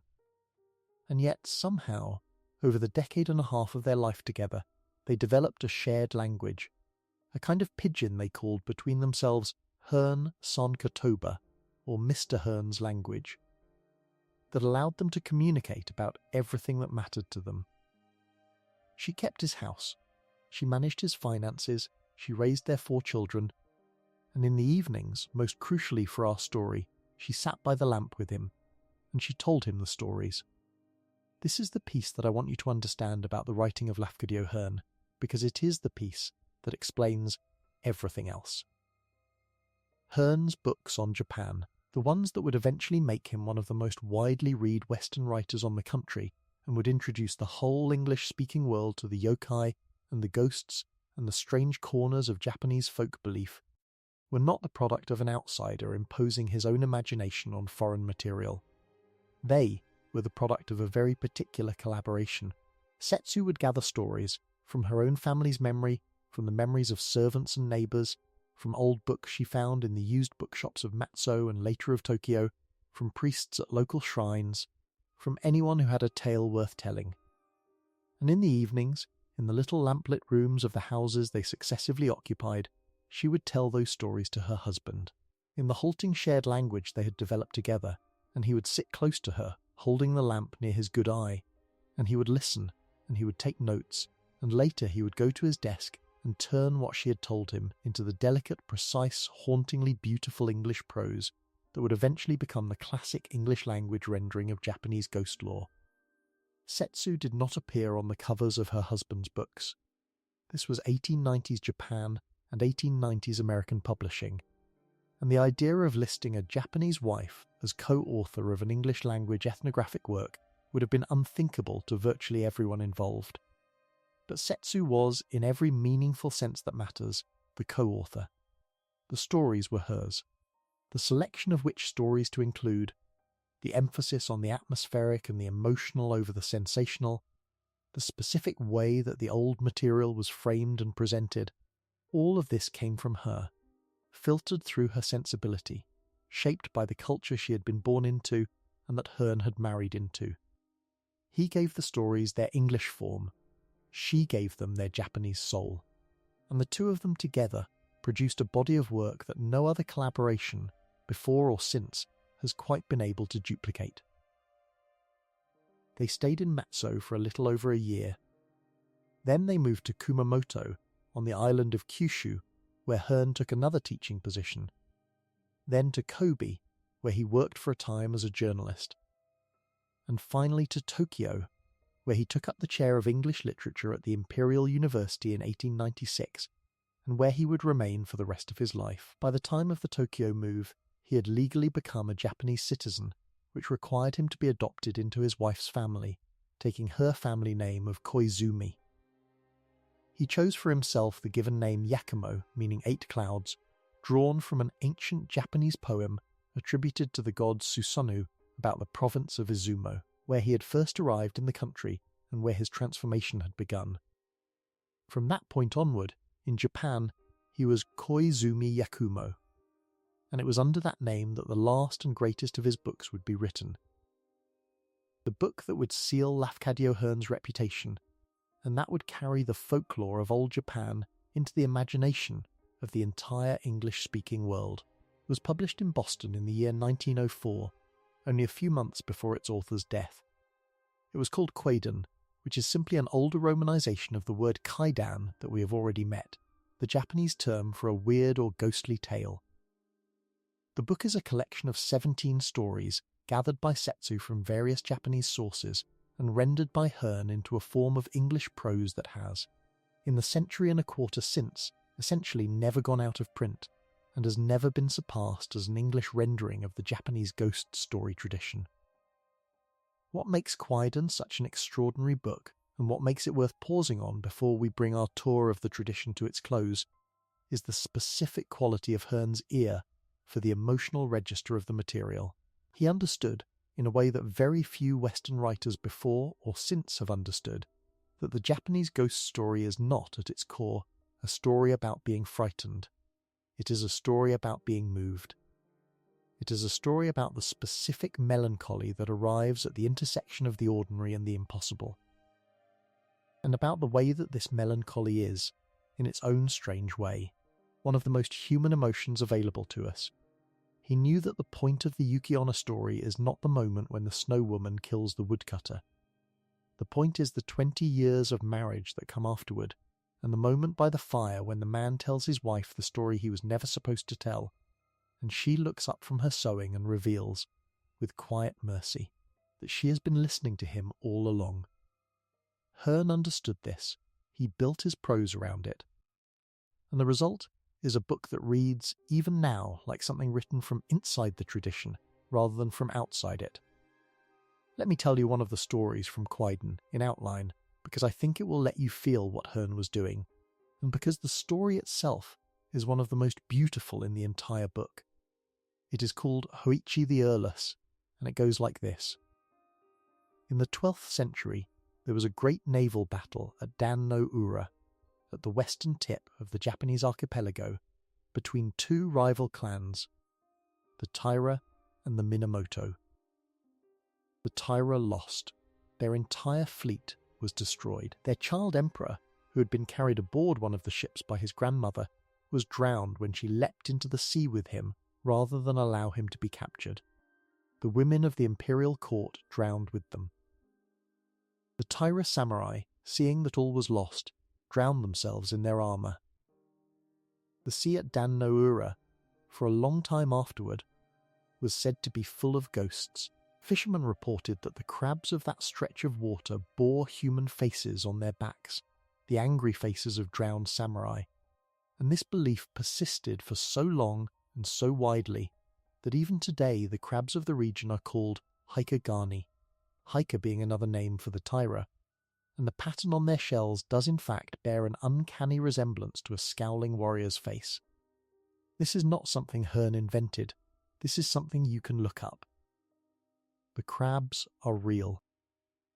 Some centuries after the battle, a small Buddhist temple stood on the shore near the site, and living at the temple was a young man named Hoichi, who was blind, and who was a musician of prodigious skill on the biwa, the four-stringed lute of Japanese classical tradition.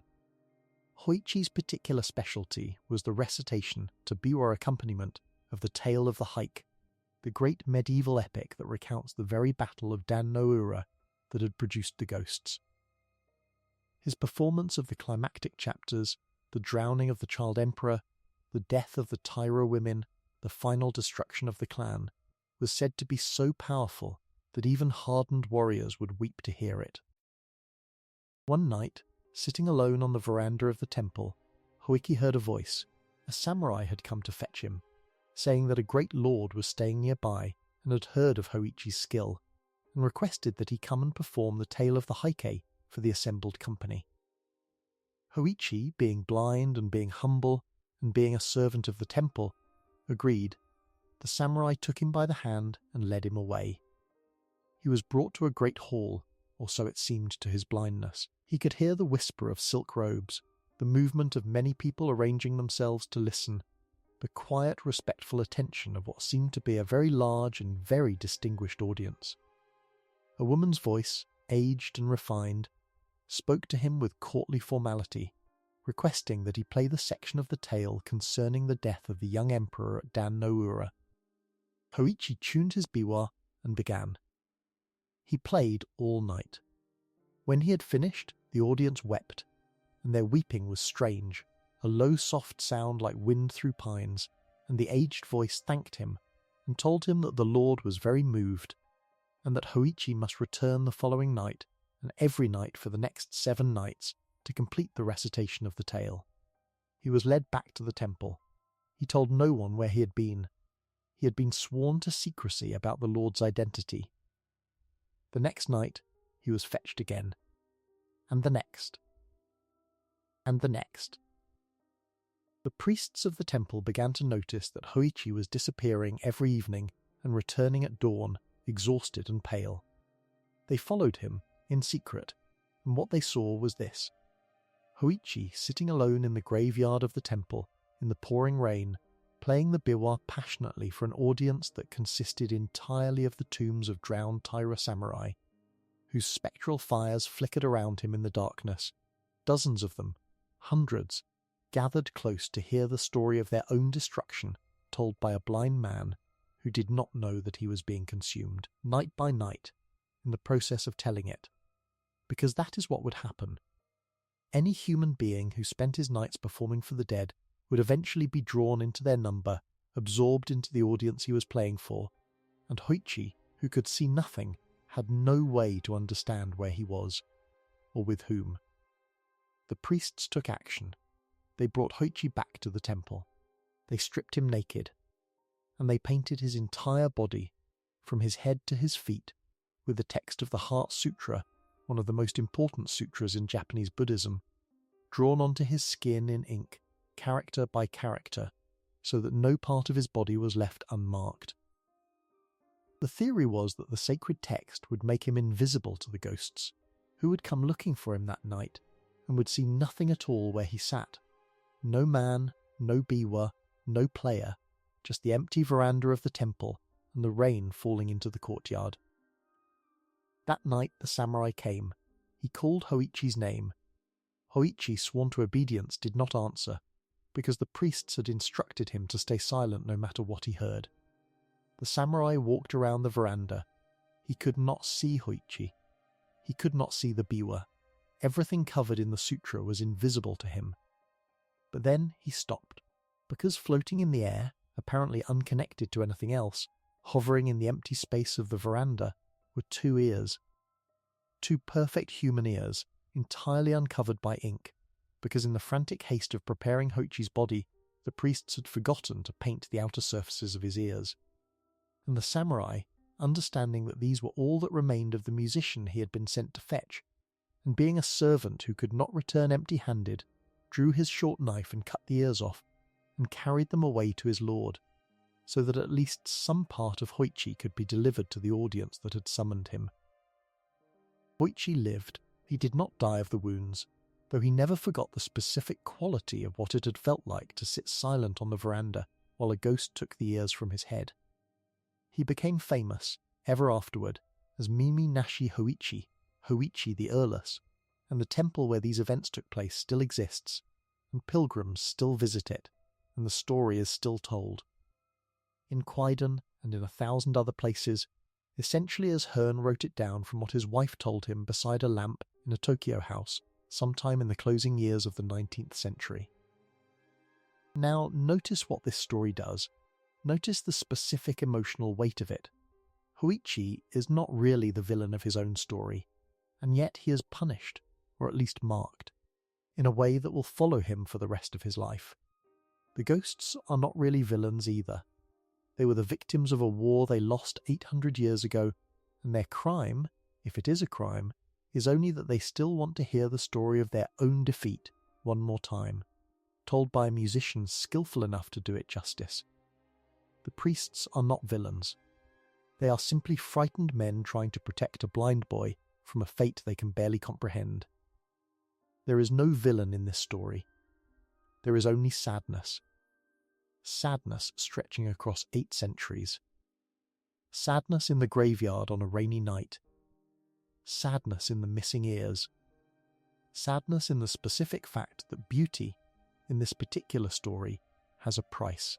And the price is that some things you produce will be so beautiful that they will call to them audiences you would not have chosen to attract, and once those audiences have arrived, they will take something from you before they leave. This is Japanese ghost storytelling at its highest level. And Hearn, working with Setsu, working from the deep well of the tradition, working in the specific slow lamp, lit intimacy of an evening spent listening to the person he loved most in the world tell him stories in a language he could barely follow, managed to catch this quality in English and hold it there, on the page, where it has remained now for 120 years, still perfectly preserved, still ready for any reader in any English-speaking country in the world to open the book and step through it into a landscape that would otherwise have been closed to them entirely. Section 910 Lafcadio Hearn died on the 26th of September 1904 of heart failure in the Tokyo house he had shared with Setsu and their 4 children. He was 54 years old. Kwaidan had been published only a few months earlier in Boston, and he had not lived long enough to see the extent of its reception. He was buried in Zoshigaya Cemetery in Tokyo with a Japanese Buddhist funeral under the name Koizumi Yakumo, the name of 8 clouds that he had given himself when he became a citizen of the country he had come to love. His grave is still there. If you go, you will find that people still visit it. Fresh flowers still appear on it, more than a century after his death. Small stones are left on the marker in the Japanese custom. He is not forgotten. His widow Setsu outlived him by 28 years. She never remarried. She raised their 4 children, arranged marriages for the ones who lived to adulthood, and in the years after her husband's death she made a small living from the royalties of his books, which continued to sell steadily in America and in Britain, and, increasingly in translation, in Japan itself. In the 1910s and 1920s, Hearn's books were translated back into Japanese, and the Japanese public discovered, with some astonishment, that a great deal of what they knew about their own folklore had been preserved and transmitted to the modern world through the writings of a nearsighted half-Greek Irishman who had lived among them for 14 years and had never really been able to speak their language. There is now a Lafcadio Hearn Memorial Museum in Matzo, in the very house where he and Setsu had lived during his first year in the country. It is one of the more well-attended small museums in Western Japan, and its visitors are, still today, overwhelmingly Japanese.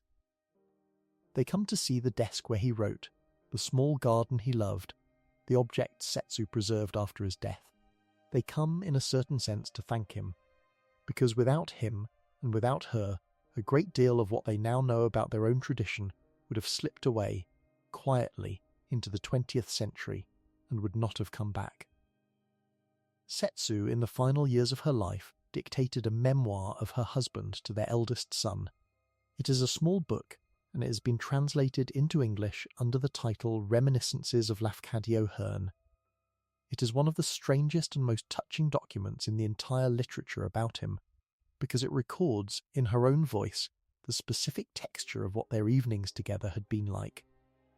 The lamp-lit rooms, the way he would sit close to her so that his good eye could catch the movement of her mouth as she spoke, the way he would sometimes stop her mid-story and ask her to repeat a phrase, tasting it, listening for the specific music of a particular Japanese expression before he tried to find its English equivalent, the way he would occasionally leap up from his chair, halfway through a story she was telling him, and rush to his writing desk to catch a sentence before it escaped him, and she would sit patiently and wait for him to return, and pick up the story exactly where she had left off, as if the interruption had never happened. She writes about this with tremendous tenderness. She writes about him as a man who was, in his way, one of the most difficult people to live with that she could imagine, and also as a man she loved with a completeness that survived his death by nearly 30 years and never wavered. The tradition that they preserved together, though, let us come back to that, because we are approaching the end of our tour, and there is still something I want to say about where all of this material has gone, and where it lives now, and what it continues to do in the imagination of the world. Because here is the thing. The old Japan that Hearn arrived in, the deep folk Japan of the Izumo shrines and the lamplit villages and the storytellers who still remembered the tales as they had been told for centuries, that Japan effectively ceased to exist within a generation or two of his death. The Meiji modernization program continued, accelerated and transformed the country beyond recognition. The Great Kanto earthquake of 1923 destroyed most of old Tokyo. The Second World War destroyed most of what the earthquake had missed. And the American occupation after the war, followed by the astonishing economic recovery of the 1950s and 1960s and 1970s, produced a country that was, in almost every visible respect, a fully modern industrial society, with all of the modern industrial society's characteristic indifference to the specific atmospheric conditions under which yokai and ghosts had once been able to thrive. Lantern-lit villages disappeared. Rice paddies became suburbs. Old wooden houses gave way to concrete apartment blocks. Mountains were tunnelled through by high-speed rail lines. And by the middle of the 20th century, one might reasonably have expected that the whole vast tradition of Japanese folklore would have withered away entirely, becoming a subject only for academic specialists, preserved in libraries but no longer alive in the imagination of ordinary Japanese people. This did not happen, and the reason it did not happen is one of the more surprising cultural stories of the last 100 years.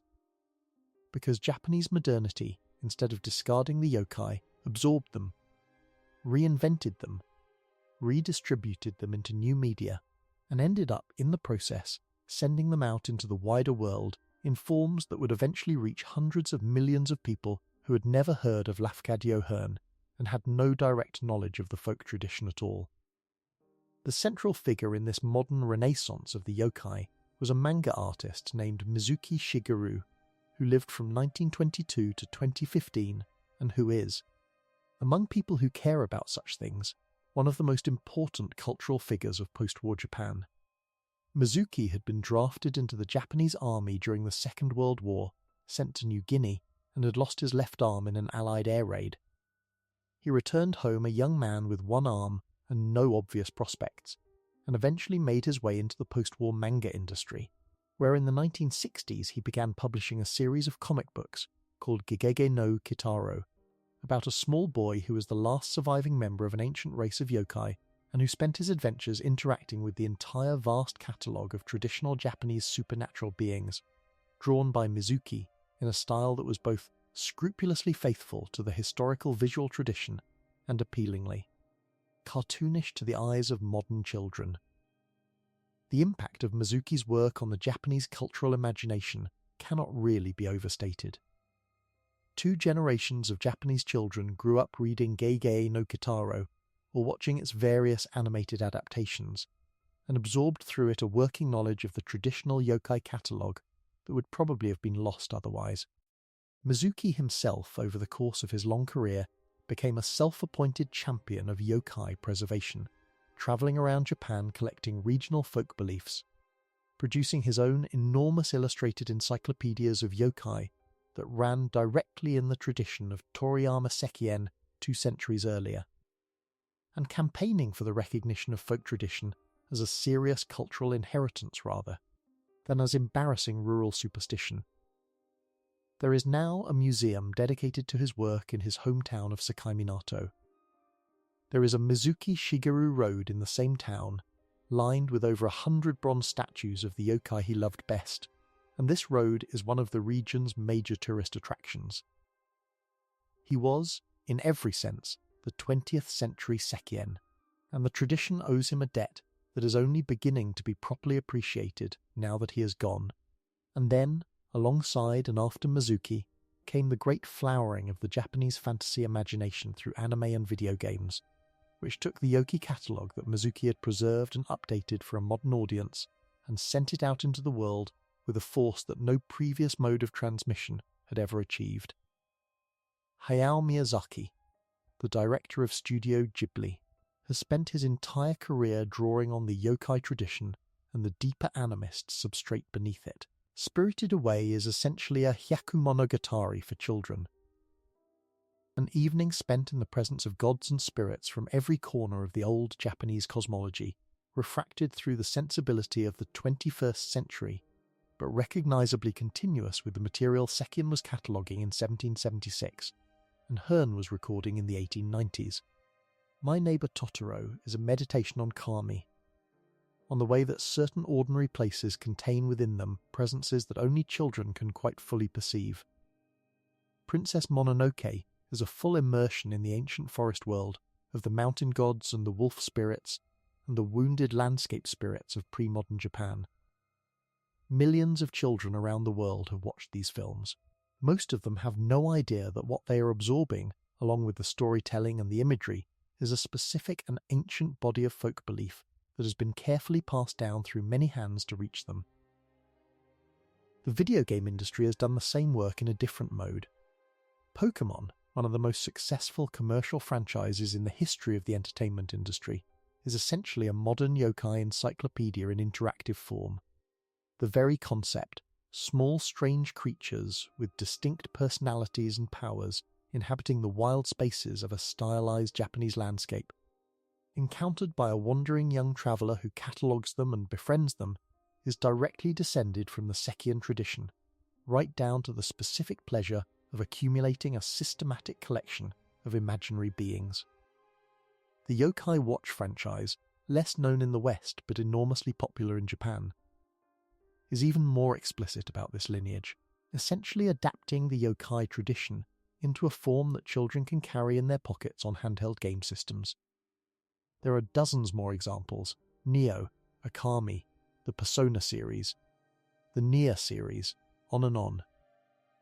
The old tradition has essentially colonized modern global entertainment and is being consumed by hundreds of millions of people who would never have encountered it in any other form. And the ghost stories, the Kaiden proper, the direct descendants of Oiwa and the Yuki Onna and the woman by the moat with no face, have found their own extraordinary route back into the world through the medium of film. In 1998, a Japanese director named Hideo Nakata released a low-budget horror film called Ringu, which took the traditional onryo, the vengeful female ghost with long black hair over her face, and reimagined her as a spirit trapped in the medium of videotape, emerging from a well and crawling out through the television screen to kill anyone who had watched a certain cursed video. The film was a massive commercial success in Japan, spawned sequels, was remade in America under the title The Ring in 2002, and essentially launched the international genre of what came to be called J-horror. For a solid decade afterward, horror cinema around the world, including much of the American horror industry, was dominated by pale girls with long black hair over their faces, and the visual vocabulary of these films came directly, whether the directors and audiences knew it or not, from the same tradition that had produced Oiwa on the kabuki stage in 1825, and from the deeper folk substrate that had produced the Onryo tradition centuries before that. So here we are then at the end of the corridor, with only a few candles left burning, and I want to try to say something about what all of this has been, and what it means, and why we spent an evening on it, because when you step back and look at the whole arc of the Japanese folk tradition from a sufficient distance, from the ancient animist substrate that saw kami in every rock and river, through the great codifying work of the Edo period, through Sekien's encyclopedias and the Hyakumonogatari game and the kabuki ghost plays, through Lafcadio Hearn and Setsu Koizumi in their lamplit rooms at the end of the 19th century, through Mizuki Shigeru and Studio Ghibli and Ringu and Pokemon, and everything that has followed, you begin to see that what you are looking at is not really a tradition that ended and then got revived. It is a tradition that never actually stopped moving. It kept changing. It kept finding new hosts, new media, new audiences. It went from oral to printed to theatrical to film to digital, and in each transition it lost certain things and gained others, but it never lost the core of itself, which is the specific proposition that the world is inhabited, that it is inhabited by more than we can see, and that the invisible inhabitants have their own logics, their own protocols, and their own opinions about how they wish to be treated. This is, I think, why the tradition has proven so exportable, because the underlying proposition is not really specifically Japanese, even though the specific catalogue of beings and the specific atmosphere in which they operate certainly are. The proposition that the world is more crowded than it looks, that objects have histories, that faces might not be exactly what they appear to be, that the woman weeping by the moat is not necessarily just a woman, that the wife who has been sleeping beside you for 20 years might, on the wrong evening, turn out to have arrived from somewhere considerably colder than the village you thought she came from. This is a proposition that seems to speak to something in human beings across cultures and centuries. When people from outside Japan encounter these stories, they do not experience them as anthropologically distant curiosities. They experience them as recognitions, as articulations of things they had half suspected all along about the nature of their own daily lives. And this, I think, is the deep reason for the tradition's continuing power. It is not just a Japanese thing. It is a human thing that the Japanese happened to develop into a particularly sophisticated and beautiful and terrifying form. There is one last thought I want to leave you with before we blow out the final candle for the evening, and it has to do with the specific figure of Lafcadio Hearn, and with what I think his story means for anyone who has ever felt that they were, in some fundamental way, an outsider to the culture they happened to be born into, and who has ever wondered whether that outsider status might turn out, in the end, to have been not a disadvantage, but the very thing that made a life's work possible. Hearn should not have been the person to carry Japanese folklore to the English-speaking world. Nothing in his background suggested that he would be. He was, on paper, one of the least likely candidates you could possibly have chosen. Small, half-blind, physically awkward, born in Greece, raised in Ireland, drifting through American cities on the margins of respectable society, married and abandoned and remarried in ways that would have exhausted most people twice over.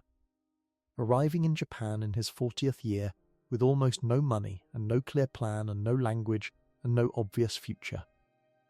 And yet, precisely because he had spent his whole life not quite belonging anywhere, precisely because the ordinary categories of 19th century Anglo-American respectability had never quite closed around him, he was uniquely available to be genuinely transformed by the country he found himself in. A more settled, more successful, more confident man would have arrived in Japan, written a few articles about it, and left. Hearn arrived and stayed, and gradually became someone he could not have become anywhere else. He gave up his citizenship. He took his wife's family name. He raised children who were, in every sense that mattered, Japanese, and he died a Japanese subject, and was buried in Tokyo in a Buddhist ceremony that he would have found unimaginable when he first set out for the country. He did what almost no Western writer of his era did, which was to allow the culture he was writing about to actually reshape him, rather than being content to observe it from a comfortable outsider's distance. And in the process, he produced a body of work that neither a pure insider nor a pure outsider could have produced. Because a pure insider would have taken too much for granted, and a pure outsider would have missed too much of the interior texture. Only someone standing precisely where Hearn stood, half in and half out, married to the tradition through Setsu, learning it as a beloved beginner rather than as a scholarly expert, could have caught the specific quality of these stories in the specific way that he did. There is a lesson in this, I think, for anyone who has ever felt that their strangeness was going to prevent them from doing meaningful work in the world. Sometimes the strangeness is the qualification. Sometimes the specific accident of your not quite belonging is what allows you to see the thing that people who properly belong have stopped being able to see. Hearn's blind eye, his mixed parentage, his poverty, his failed marriages, his years of drift, none of these were obstacles to what he eventually accomplished. They were the training. They were the specific curriculum that produced a person who was capable, in his 40th year, of walking into a country he did not know and being, at last, exactly where he was supposed to be, and of doing, at last, exactly what he was supposed to do, and of being helped in the doing of it by a woman who, without him, would have lived and died as one more anonymous member of a fallen samurai family, and who, with him, became the invisible co-author of one of the great English language works about her own country's imaginative life. They found each other, Hearn and Setsu, in a small provincial town in western Japan in the last decade of the 19th century, and they made together, through evenings of lamp-lit collaboration, a bridge that has continued to carry traffic across it for 120 years, and that is still carrying traffic, in the sense that some of you listening tonight will now, having heard this, go and find a copy of Kwaidown, and will read it, and will step across that bridge yourselves, into a country that only they could have built for you. And the country is still there. That is the last thing I want to say, because it is easy to look at all of this, at all these old stories, at all these encyclopedias and kabuki plays and lamplit collaborations, and to feel that we are speaking of something entirely in the past, something that belongs to a Japan that no longer exists, something preserved in books but no longer alive in the world. This is not really true. The country is still there. Not the country of Toriyama Sekien exactly, and not the country of Lafcadio Hearn, but a country in which the tradition is still functioning, still generating new forms, still doing the specific work that folk traditions do for the people who live inside them. Small Harikuyo ceremonies still happen every February. Needles are still put to rest. Doll cemeteries still receive their annual visitors. Priests still bless the tools of trades whose practitioners still believe, at some level below rational belief, that 100 years of use accumulates into something that deserves acknowledgement. Grandmothers still tell children the story of the Yuki Onna on winter evenings when the snow is falling outside. Small shrines to Inari still receive their offerings of fried tofu, from people who might no longer be able to tell you exactly which fox they are feeding or why, but who continue to feed the fox regardless, because that is what you do, because that is what has always been done. Because the world is still at some level more crowded than it looks, and even in 21st century Tokyo, it does not hurt to be polite. And if you go to Japan, and if you are the kind of visitor who is willing to leave the shopping districts and the famous temples, and to walk instead through the smaller streets, through the older neighbourhoods, past the mossy stone lanterns and the quiet shrines tucked between office buildings, you will feel it. You will feel the specific quality of a country that has never quite stopped believing that the world is inhabited. You will see the small offerings on the little Jizo statues by the roadside. You will hear the wind chimes in summer, the furin, which are hung specifically to invite in the spirits of the season while they cool the passing air. You will notice at dusk, in certain quiet places, that there is a particular quality to the light that seems to leave a little more room in it than the light of other countries, a little more room for things that might not quite be there, or that might have been there once and might come back. So sit for a moment with your last candle. Do not blow it out yet. Look at it.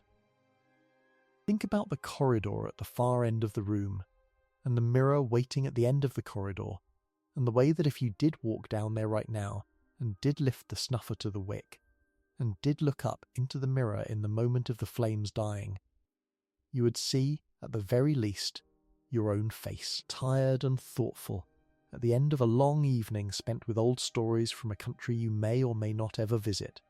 Or perhaps, just perhaps, you would see something else. A face that was not quite yours.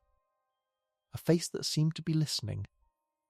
A face that had come to hear the last story, and to acknowledge that you had made it this far, and to nod, once, before the light finally went out. Do not tell the 100th story. Not tonight. Leave the last flame burning. Some things it is better not to call, however curious we may be about what they might look like if they came. Well, thank you very much for listening today to our guide to Japanese folklore. I hope you have enjoyed it. I certainly enjoyed sharing it with you. That is one country I have visited, briefly, and one that I would very much like to return to, and one that continues, more than any other I know of, to feel like a place where the old stories have not yet quite finished being told. Anyway, I would like to thank you for listening.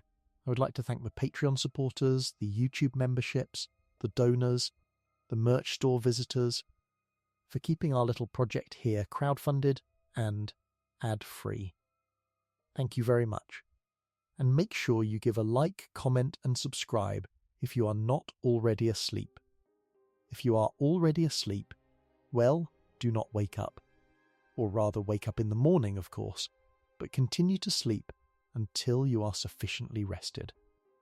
Good night, everyone, and be careful of any woman weeping alone by the water on your way home. I will see you in the next episode. Peace.